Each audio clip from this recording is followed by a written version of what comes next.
This meeting is for 1 hour and 30 minutes. Tim M will be sharing on how not to die of alcoholism for 60 minutes. Tim, thank you for your service and your willingness to share your life with us. We are delighted to have you here with us for the 3rd time at God's meeting. Tim's made the TBE hat-trick. So please help me give a warm welcome to Tim from London in the United Kingdom. His home group is Group 12 in San Antonio, Texas. Welcome, Tim, and the floor is yours. Thank you very much. My name is Tim. I'm an alcoholic, and Al-Anon doesn't hurt either. My date of sobriety is the 24th of July, 1993. I first started to give up alcohol in around July 1990. It took 3 years to put the plug in the jug. I was 18 when I first encountered sufficiently severe problems to need to stop. As I say, it took 3 years to actually stop. I'm in my 50s now.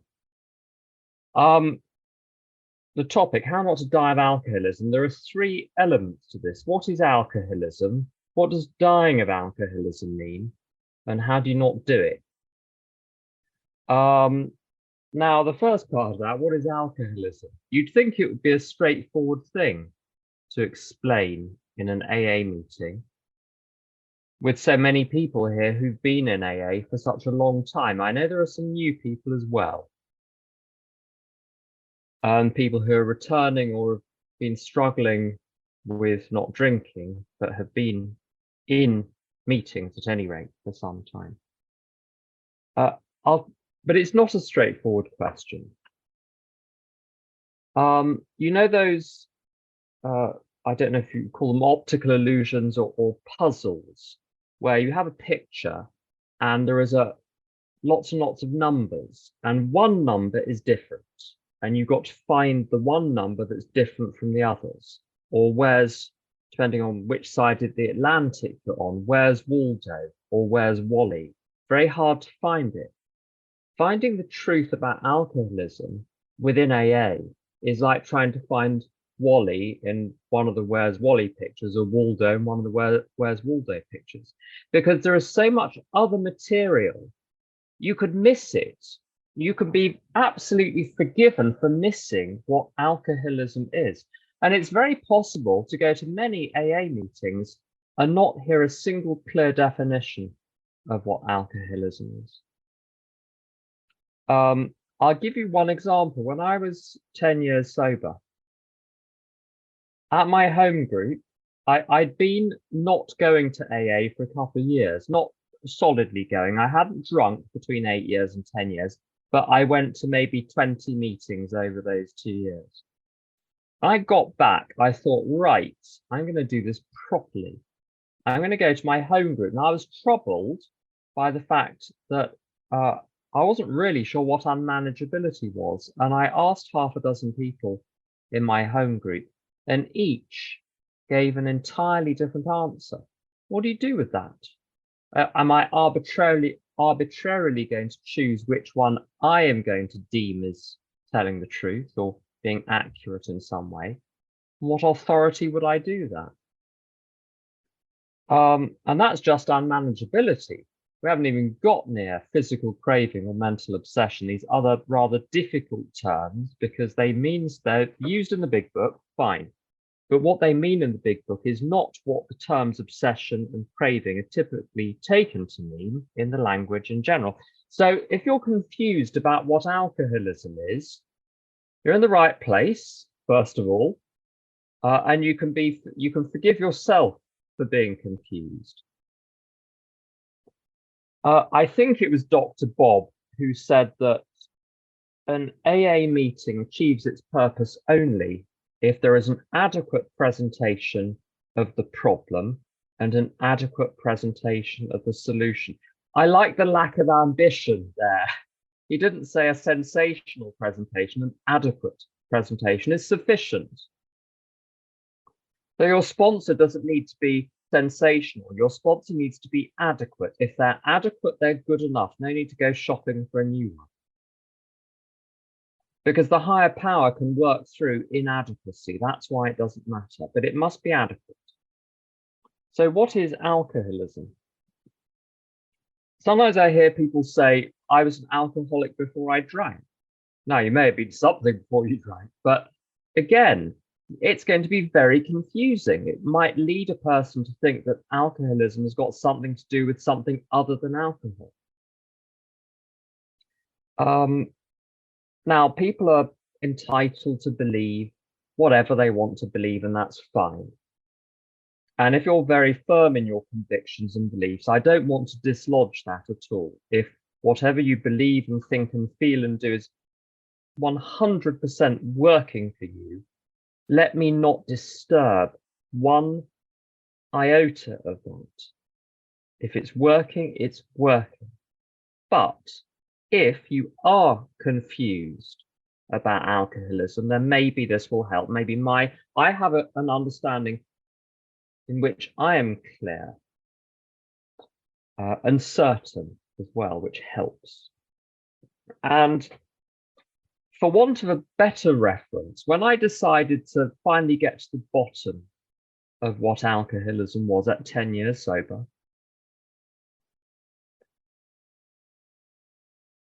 I decided to look at the big book, because I thought, well, it was written by the people that founded Alcoholics Anonymous. In fact, the fellowship's name, I'm given to understand, I wasn't around then, but my sources inform me the name of the fellowship comes from the book. So let's start there. And if that's enough, I'll let it go at that. And you know what? It has been. It's been enough as far as understanding the problem is concerned. And it's gone most of the way to what the solution is. The reason it doesn't go all the way is because it points in various directions. On page 88, 87, it points to, there are many useful books also. The suggestions about these may be obtained from one's priest, minister, or rabbi. It asks you to form your own relationship with God. So with the solution, it provides a lot of the solution, then signposts the rest. But as far as what alcoholism is, my understanding now comes from the big book. I just stick to that. And the 12 and 12 complements it very, very well. And this isn't a step one talk entirely, but it's important to get the basics right. If one doesn't understand what alcoholism is, any discussion of the solution is going to misfire, as you don't know what it's a solution to. And there's a lot of material on step one in the big book, which I won't rehearse. What I will do is tell you what it says on page 44. So when it's just rounding up its discussion of step one, it says, right, let's sum up what we've told you about alcoholism. And it's got a couple of elements. And the two elements are these. When I drink, and I'm going to put it in my own language. The idea is from page 44, but you can go and read that yourself. I'm here, so I might as well put it in my language. When I drink way too much. Now, I won't come on to the second point just yet. I drink way too much. What's too much? It doesn't mean more than you, or more than Sally, or more than Bobby. It means too much for me. So much that I have consequences.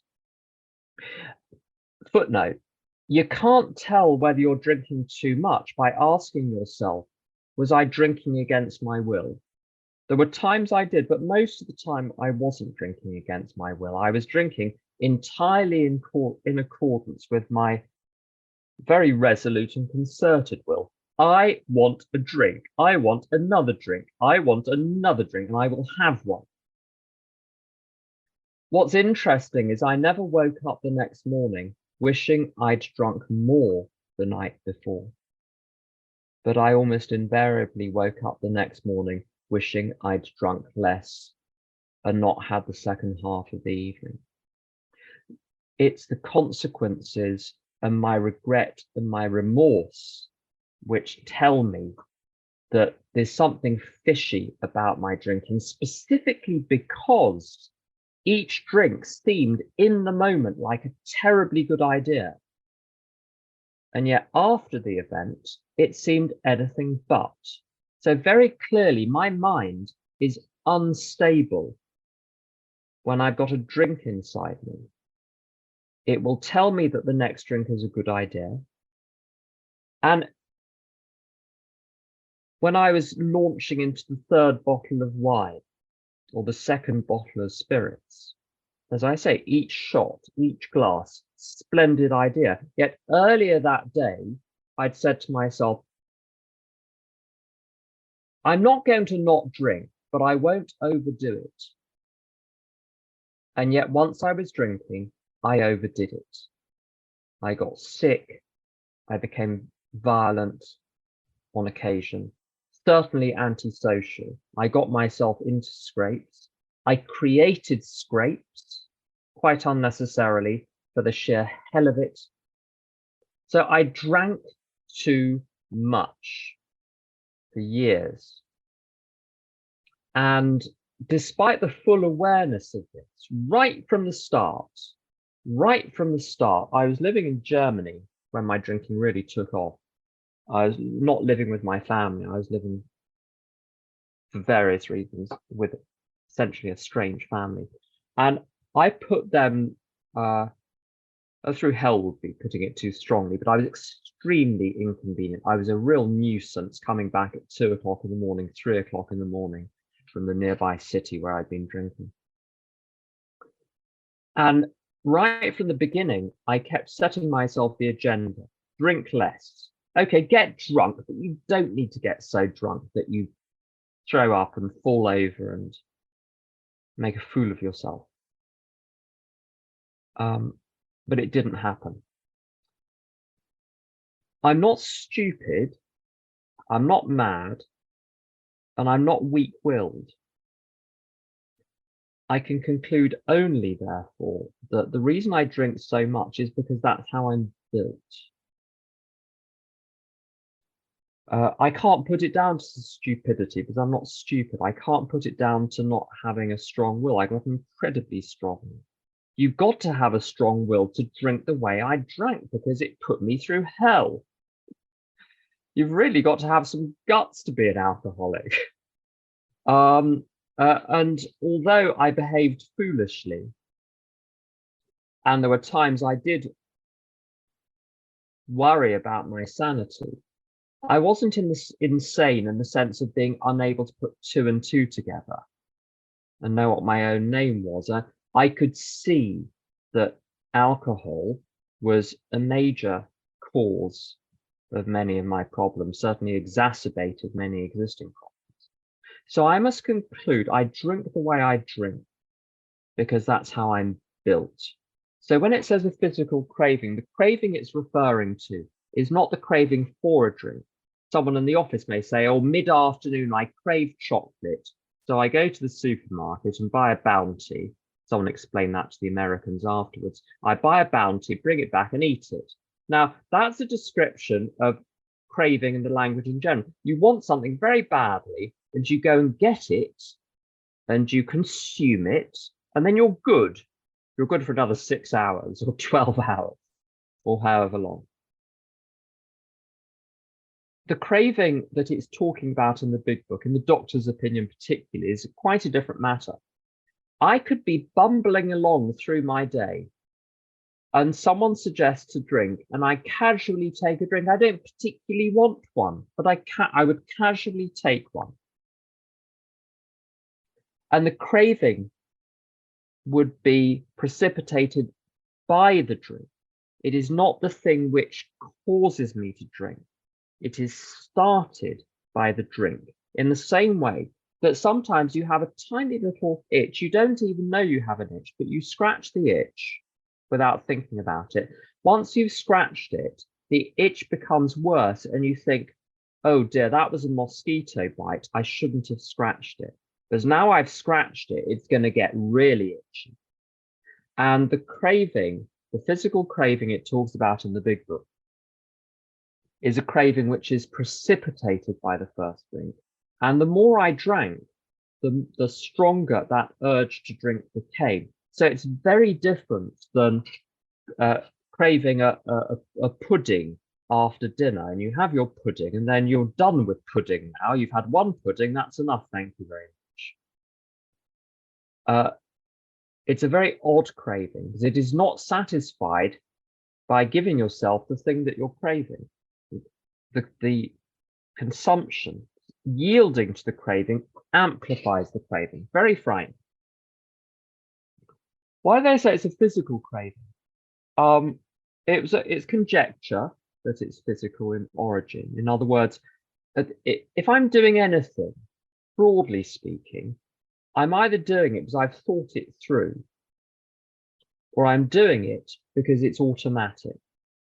So I breathe automatically. I digest my tea automatically. I haven't had my tea yet. It's going to be a late dinner tonight. I do it automatically. If someone taps you on the shoulder, you swing round. You don't think about, shall I swing round, shan't I? You just do it.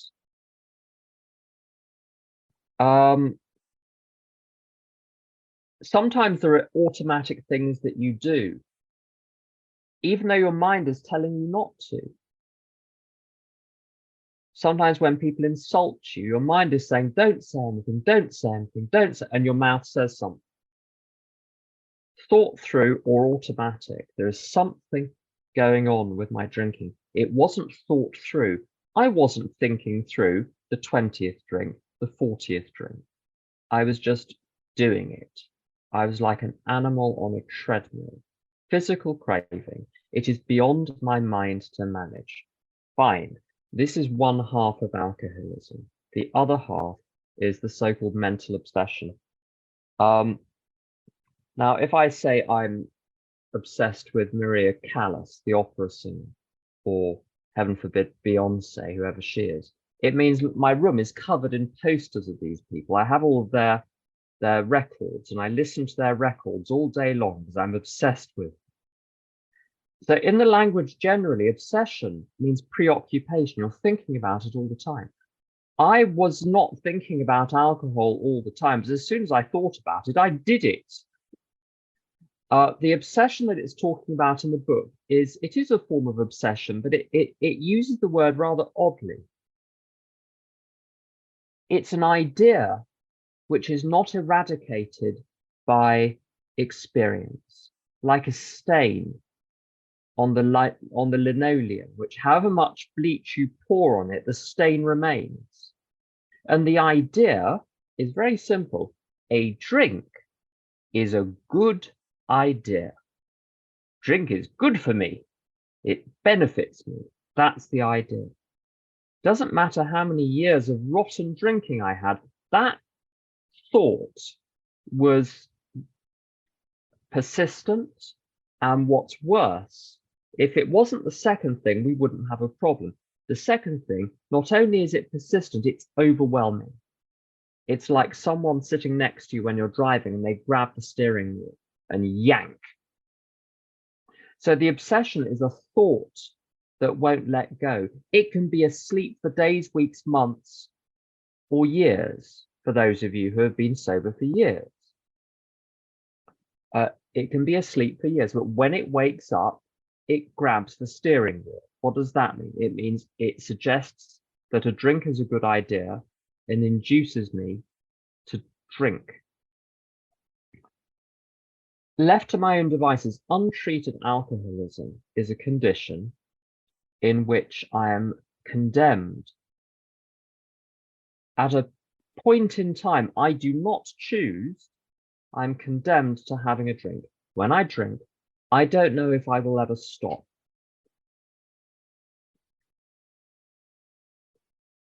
If that be the case, I'm toast. I'm going to drink, and when I drink, I may never stop.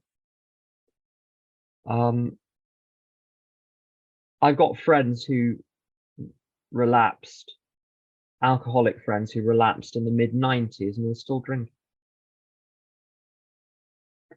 So were I to drink tonight, there is no certainty I would come back to AA. Now, this is a very grave situation. At any point, the thought of a drink might occur to me in an untreated state and drive me to drink. Even in a treated state, the thought will still occur, but if you're treated, there'll be a defense. I'll come to that later on. So just because one has recovered doesn't mean the thought of drinking will not return. But there's a difference between a thought of drinking and an overwhelming drive to drink. The first one is innocuous. The second one is deadly. And it's this combination of the two features which makes me an alcoholic. If I were compelled to drink, yet drank only one glass, a lot of my family is French. And what we do in France is we have a drink every day. And you try saying to some of my Parisian family, don't have a drink. They look at you as though you're stupid. Why would you ever suggest not having a glass of wine with dinner? You barbarians. But they're not compelled to drink beyond that glass. Often they won't finish that glass. There are people that mix the wine with water on the French side of my family. So being compelled to drink is not a problem unless you drink too much. Drinking too much is not a problem unless you drink. If you've got either one of those, welcome to AA, because there's obviously something up. But it's the combination which makes me an alcoholic of the type described amply in the big book. So this is alcoholism from a diagnostic point of view. We now have alcoholism from a prognostic point of view. If you've ever had a medical condition and gone to a doctor who uses long words, they'll use the words diagnosis and prognosis. Diagnosis is what's wrong with you. Prognosis is what's going to happen if we don't treat it. And the three key words for the prognosis are that alcoholism is progressive, it's fatal, and it's incurable.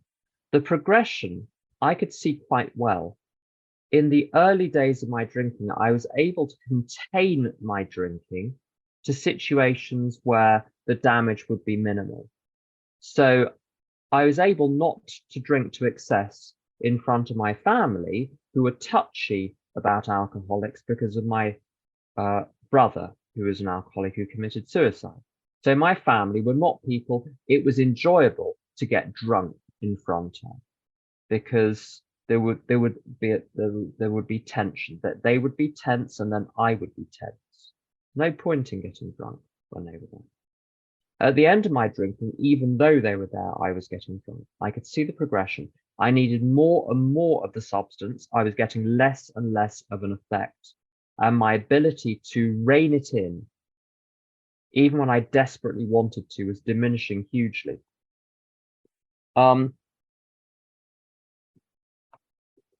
Progressive, and that was by 21, my last drink. So, add 10, 20, 30 years, good luck. Progressive, incurable, I'll cover first. It was the third one I mentioned, I'll cover it first. The reason I'm pretty convinced it's incurable is I'm compulsive about all sorts of other things other than alcohol, and those have been brought nicely under control with the 12 steps of Alcoholics Anonymous. Thank you very much. Turns out that the God of AA is the God of everything. And so I'm not currently acting out in any of the other compulsions and haven't for some time. But I know with every single other compulsion, there's the Suzanne Vega line, don't uncork what you can't contain. And I cannot contain those behaviors. I'm not going to go into details, but if I start, I'm set off again. I'm exactly the way I was. I mustn't go near certain behaviors.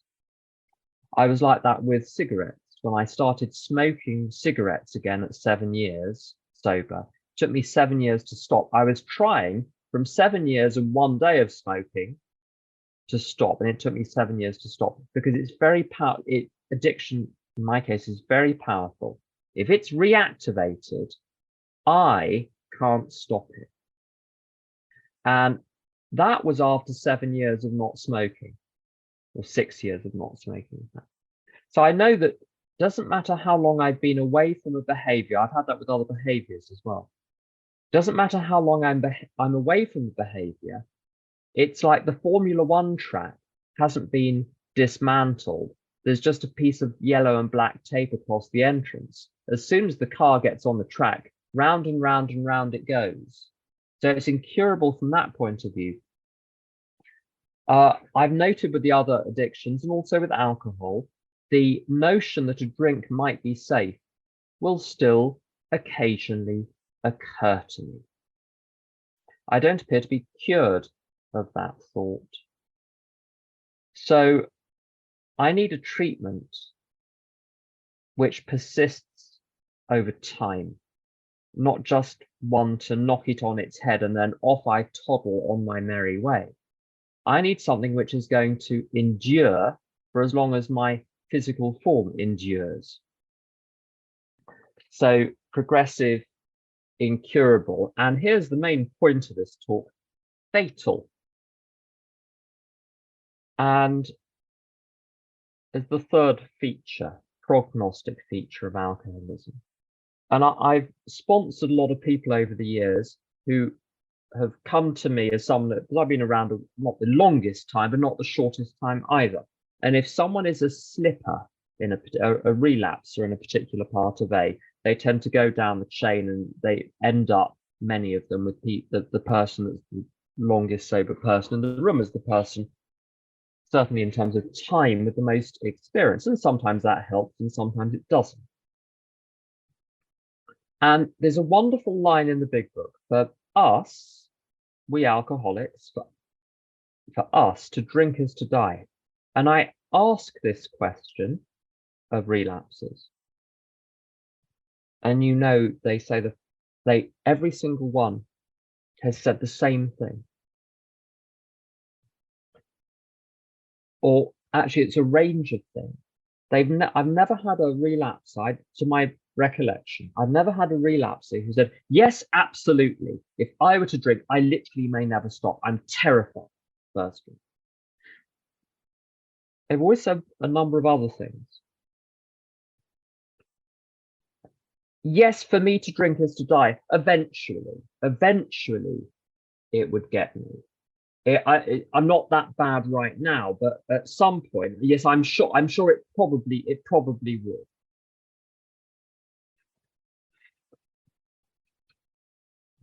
Or they say, well, yes, it would kill me, but it's not that, it's the spiritual death that frightens me so much. I'm just frightened of dying spiritually. The third thing, I hope I'm not going to be controversial in this, heaven forbid that there should be controversy in AA. They'll say, yes, but it's my love addiction which is the real problem. Or you could substitute half a dozen other fashionable complaints. 30 years ago, it was a different roster, but the principle was the same. The alcoholism, there's a meeting round here. It's a very nice meeting, but they say, we came for the drinking, but stayed for the thinking, as though the drinking has somehow ceased to be a problem. It's just a trivial hurdle at the entrance gate to AA. Once you've leapt over that like a spring lamb, then you're dealing with a real problem, which is your thinking. I don't know. For me, it always was about the drinking, remains about the drinking. Now, there are other problems, but I'll come to what role they play in my recovery and solving what role that plays in my recovery.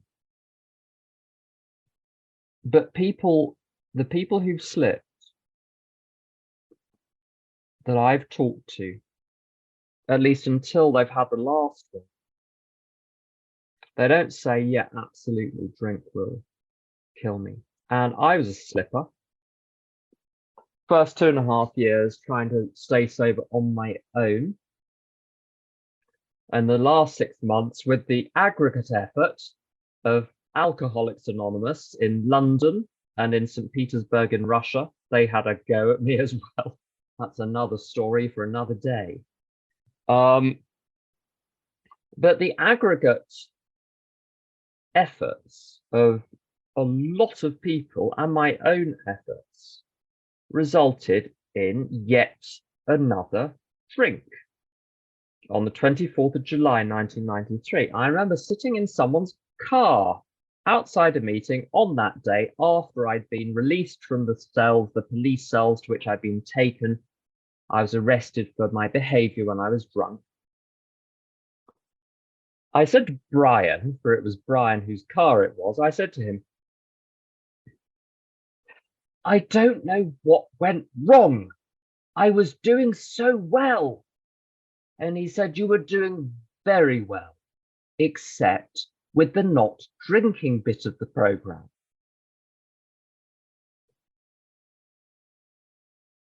I remember a few days later saying to Angry Sue, I'd heard the phrase, for me to drink is to die.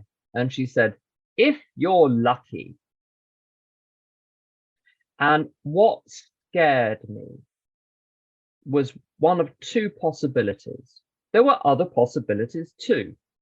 One isn't a fortune teller, but there are two distinct possibilities amongst the array. One of them is this: I could drink and die that day. And on the last day I drank, I threw myself in front of a fast-moving car. And I was very lucky I wasn't killed. I've known many people who have died on the day that they drank. At the other end of the scale is the possibility of having a drink and never being able to come back, but spending the rest of my life trying to come back into AA, sitting in meetings drunk, but not getting it, because I saw that too. These twin extremes of dying of alcoholism straight away, or dying of alcoholism, or dying with alcoholism after years of suffering, which I was and everyone else was attempting to remedy, terrified me. What those two cases, those hypothetical cases, have in common is to have a drink means giving up my last chance for sobriety.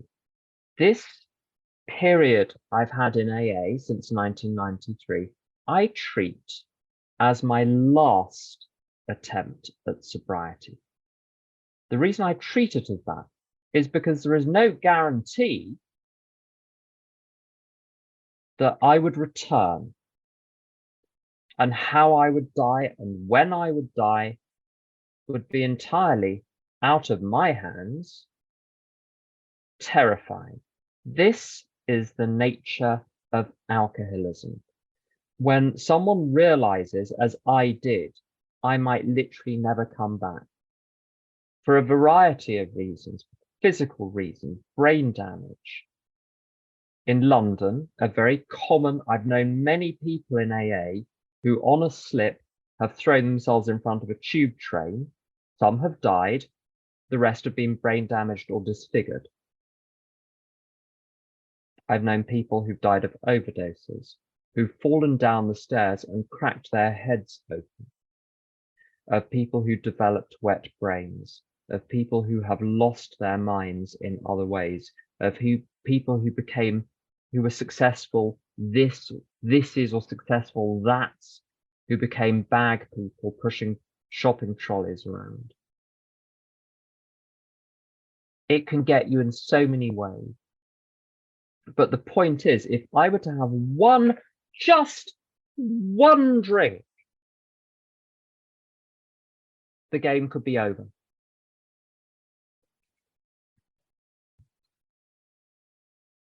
I cannot proceed on the assumption that I'm going to be given a second chance. So this is a very serious matter. We haven't even got to the worst bit. The worst bit is this, and we've circled around it, but I want to nail this point on the head. All it takes is one thought followed by my acting on that thought.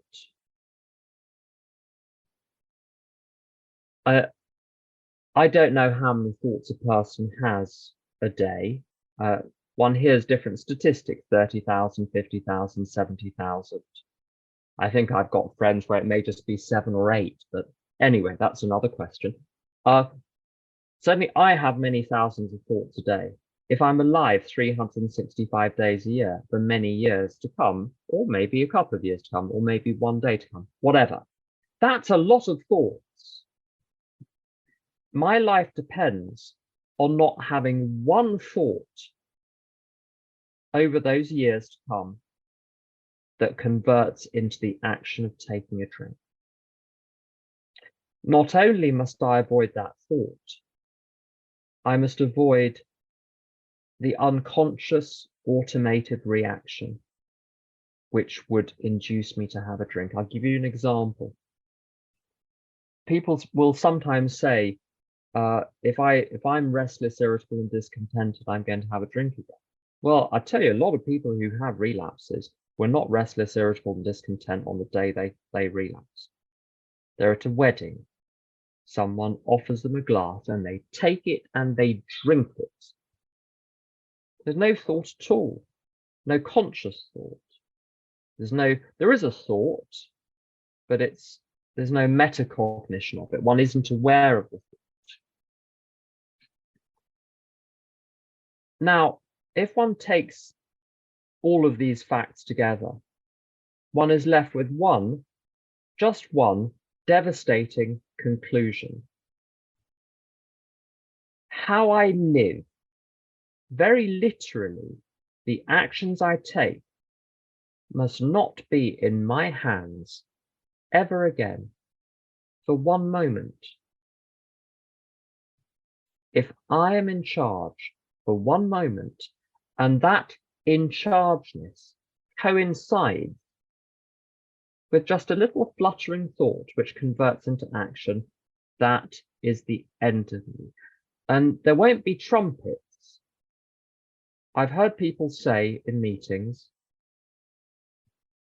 I'm feeling this, I'm doing that, I haven't called my sponsor since the Ford administration, but I don't feel like a drink, so I'm fine.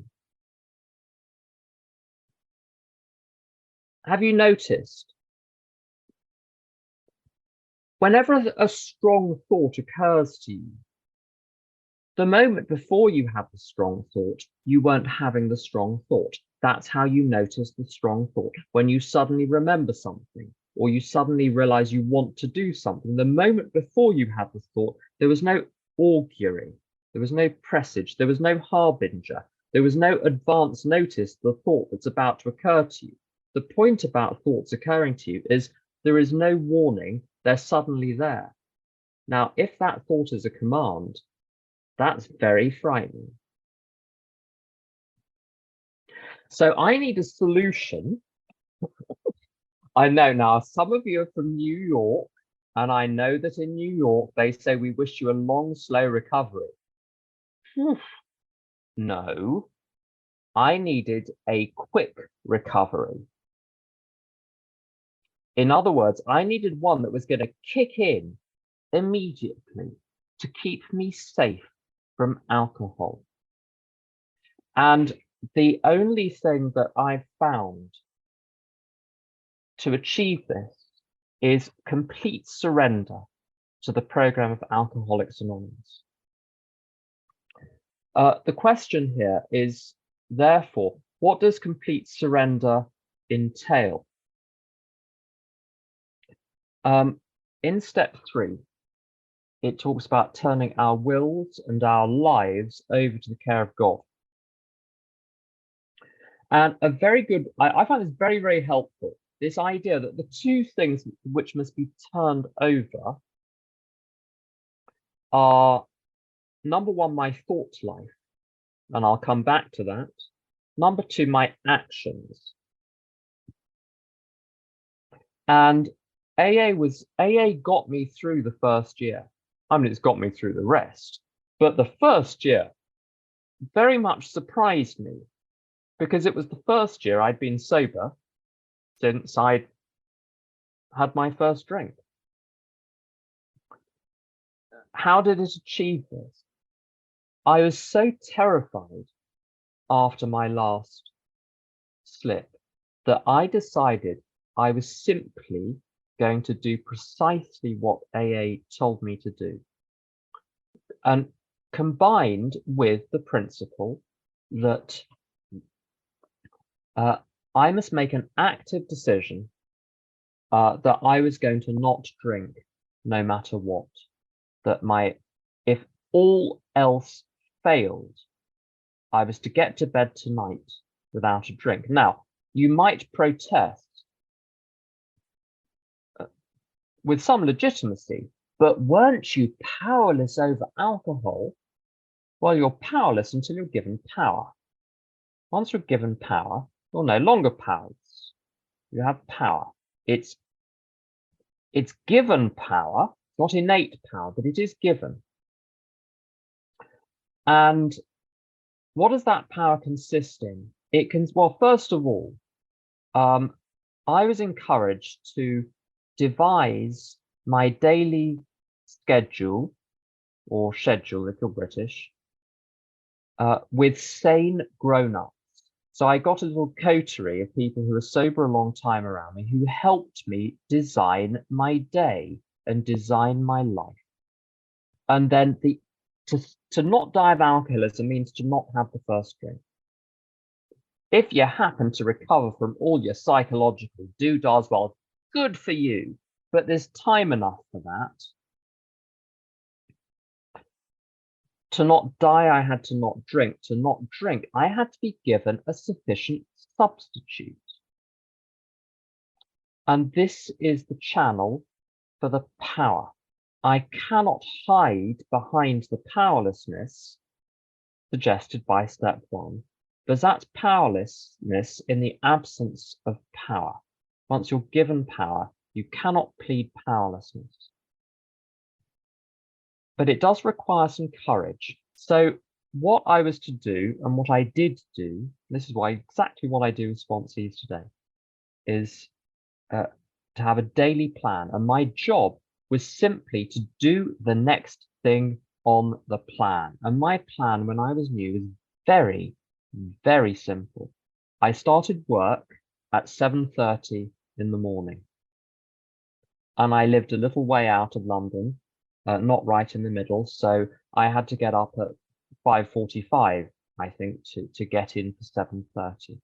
So I'd get up at 5:45, get myself ready, get to the train, get to work at work, go to a lunchtime meeting if I could. If I couldn't go to a lunchtime meeting, to listen to an AA tape.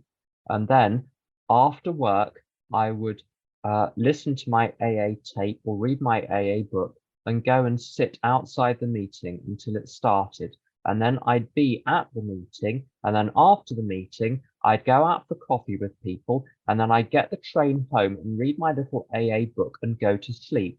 And at the weekend, it was very similar, except there was no job. So at the weekend, so I would go to 3 meetings or 4 meetings or 5 meetings and read my little AA book and listen to my little AA tapes of speakers that Maureen made for me. And of course, I needed to do a few other things. I needed to do a spot of laundry and cook the occasional meal. But essentially, I was given a schedule. All I had to do was what I was told. And have the courage to withstand the pain of doing so. That's the key. And so a lot of the advice I got in the first year, sometimes people say in AA, we don't give advice. Of course we do. What we don't do is tell people precisely what to do about their difficulty with Janet. That's a completely different topic. But we give vast amounts of advice about how to stay sober, how to work the steps, preferably from our own experience. But I tell you, I've had some really good advice from people who were not taking the advice themselves. My first sponsor gave me brilliant advice. I took it and stayed sober. He didn't take it. He got drunk. People said, did this shake your faith in AA? I said, no. Our respective experiences prove that what he said was true. If you do this, you will stay sober. If you don't, you will get drunk. I was exhibit A, he was exhibit B. It was very painful in the first year.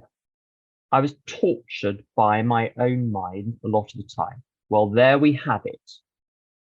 All it is pain. I'm not going to kill you.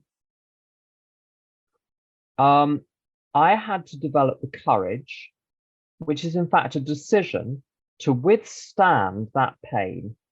And in my case, because I'm male, to man up to it. I don't know what I know women often say that men have no threshold for pain.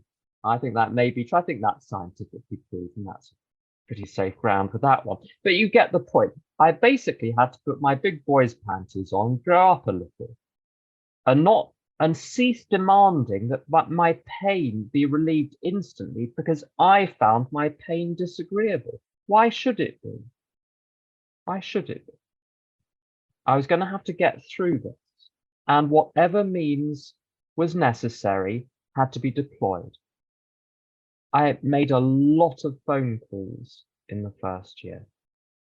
We didn't have cell phones or mobile phones. We had in London, little green phone cards, and we knew where all the phone boxes were. We carried around a little list with us. One day, I was in a phone box and I spent whatever it was, the whole of my phone card, and I called 17 people and got 17 answer machines and left 17 messages on 17 answer machines and went and sat outside the meeting for 2 hours thinking, all I have to do is sit here for another 5 minutes. All I have to do is sit here for another 5 minutes. I did that until I was in the meeting, knowing that at some point in the meeting, there would be a moment of relief. Maybe I'd be relieved for the whole meeting. Maybe I'd then be relieved for a day or a week or an hour. And then it would be back again. But because I knew there were moments of reprieve, as Primo Levi refers to, moments of reprieve, I could withstand the pain and the discomfort until then. I did not have an easy time not drinking, but I was given a sufficient substitute. And all I had to do was to make the decision to tolerate the consequences of the decision to stay sober. And in my experience, the people I've sponsored who slipped, in many cases, this is my speculation based on a lot of observation, discussion with people. So people report this, an unwillingness to feel pain. I was very ill physically when I was 6-7 years sober. It's connected with why I left AA for various reasons, not to blame AA at all for this, but I was very ill. I was in very extreme physical pain, and I couldn't take painkillers because of the nature, well, partly my alcoholism, but in any case, because of the nature of what I was suffering from. Because my organs would not have been able to process the pharmaceuticals that would have been available. I was lying down for 23 hours, 23 and a half hours a day, able to move around, hobble around for a little bit. I'd be so tired that there'd be a glass of water just a couple of feet away, and I would want to drink the glass of water. My other half would be at work, and I want to drink the glass of water, and would take an hour to summon the strength to reach my hand out for the glass of water. I was very, very unwell, unlinked to my alcoholism. But as soon as I accepted that I was ill, that I might die, that I was in pain, that this could, if it were to clear my system, it would take months, that I could be impaired for a couple of years. I might remain susceptible. As soon as I accepted the pain, it became tolerable. The intolerability of pain is a decision that I make. It is not conditioned by the pain, in my experience. People's experience may be different. This is just my construal of my experience. And it was like that in my first year in AA, when I accepted that it was going to be rough and buckled up because of the hope that it might be worth it. I was able to tolerate the previously intolerable. The reason I've gone on a lot, firstly about the severity of alcoholism, and in particular about this point about tolerating pain, is we're very eloquent in AA these days about the big book and about the 12 steps and about the mechanics and about the third column of the resentment inventory and the these and the those. We're very good. A lot of this material simply wasn't about 30 years ago. It was lost in corners of AA, but was not universal by any. It was not universal. Certainly in London, very few people did the steps exactly out of the big book. In fact, I didn't meet any until many years later. There had been around, but I'd never met them. Now, every Tom, Dick, and Harry works the steps out of the big book. I tell you, most of the slippers that I've worked with know the big book in and out. It's not about knowledge. There's something else. But it's getting over the hump. Once you've got over the hump of those first few months of basically really, really wanting to drink and or really, really wanting to not be alive. I did not want, I thought of suicide constantly in my first year. I had thought of suicide constantly before I ever drank. Certainly during my drinking, the thought of suicide was my companion. Oddly comforting.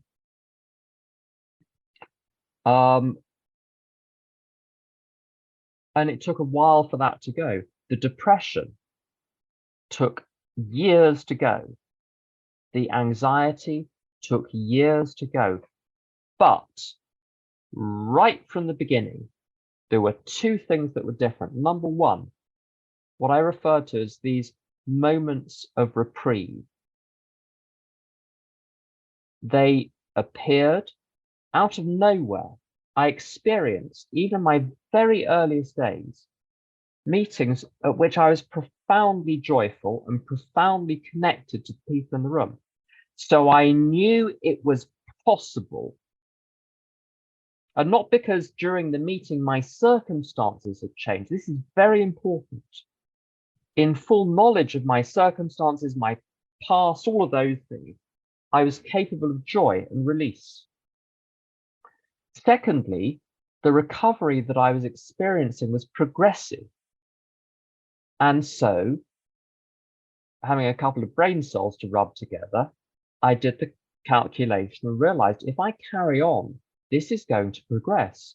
The periods of reprieve and release are going to get longer.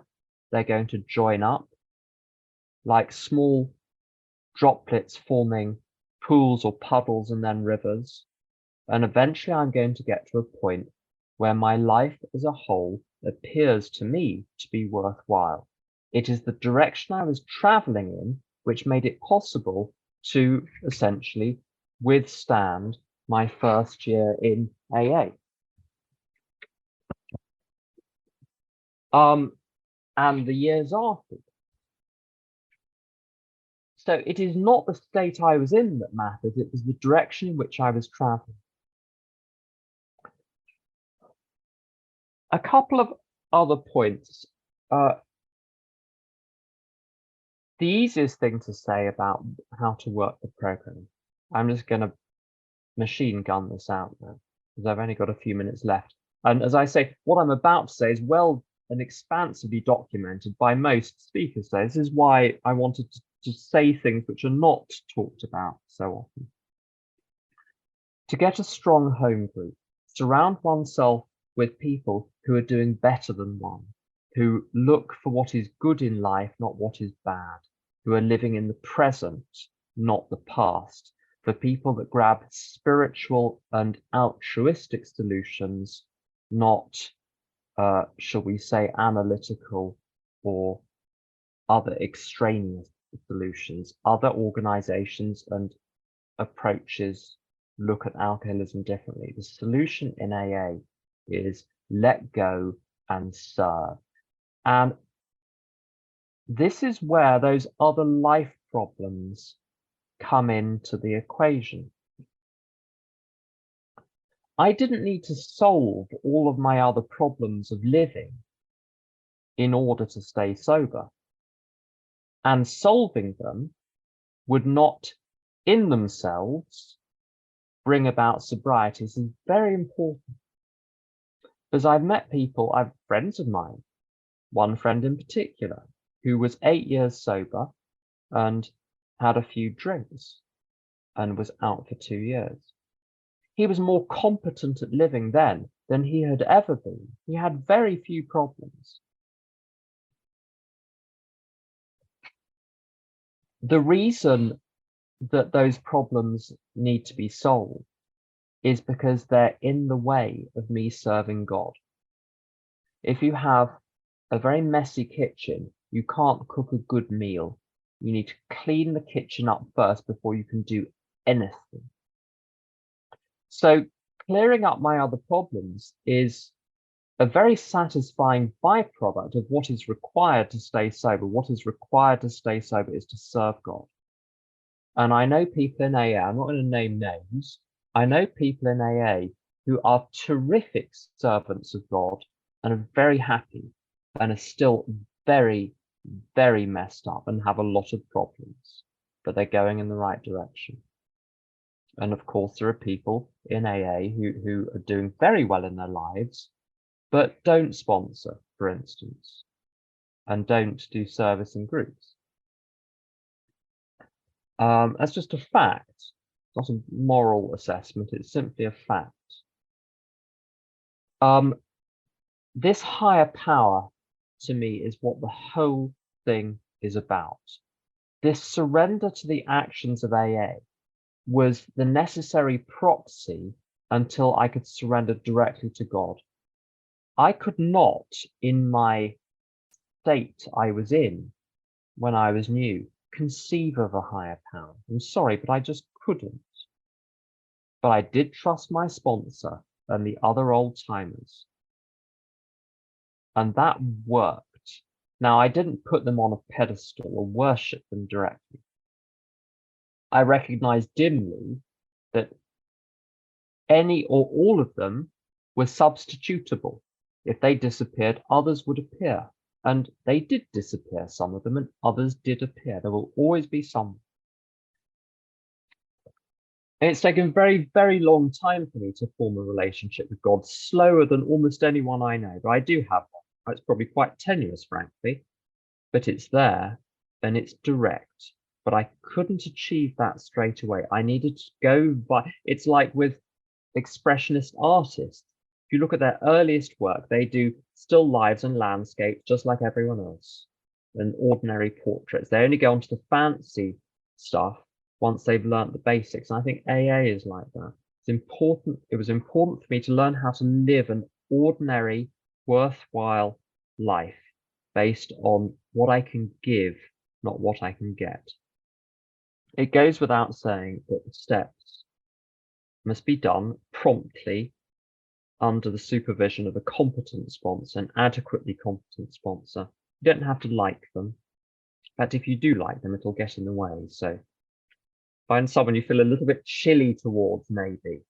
But then you won't mind them telling you to do things because you're expecting it. But what I will say about long-term sobriety and other addictions, I know a lot of people go to lots of different fellowships, and that's fine. And in my case, I do go to Al-Anon as well.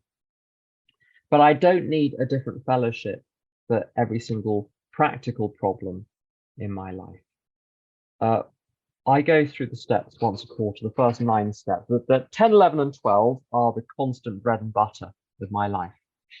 But the first 9 steps I revisit once a quarter, or if the process takes a little while, then I reset the clock. So I have 3-month gaps between going through the first 9 steps. Sometimes it takes a couple of days.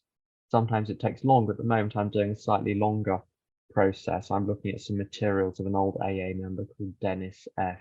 I find him very, very helpful. So I'm taking it at a more, not at a more leisurely pace, because I'm putting in a lot of time to it, but I'm allowing the process to take up more time. I've been through the steps many times, and I've never got bored of them.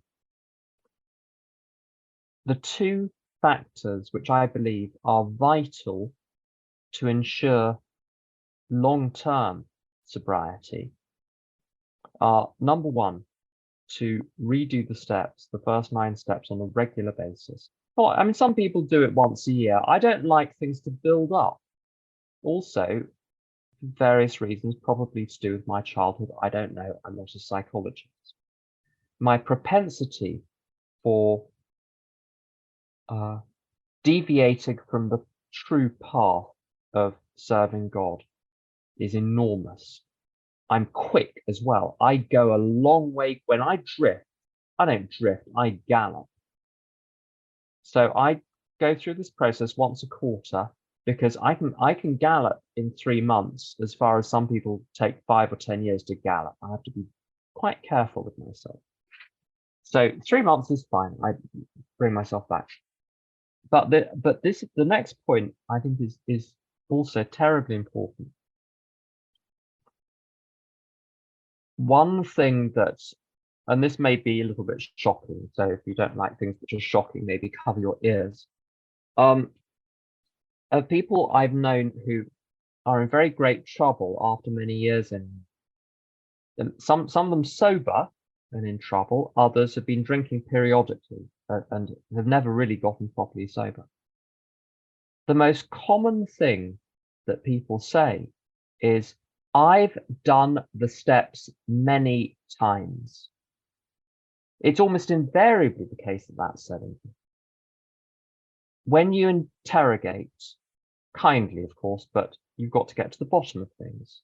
Did you ever complete a thorough, rigorous, painstaking steps 8 and 9 with no exceptions, no unreasonable get-outs, going to every length, every tiny slight, every tiny theft?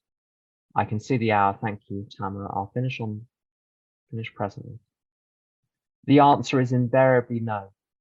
So the truth is the steps have been started many times and not finished once.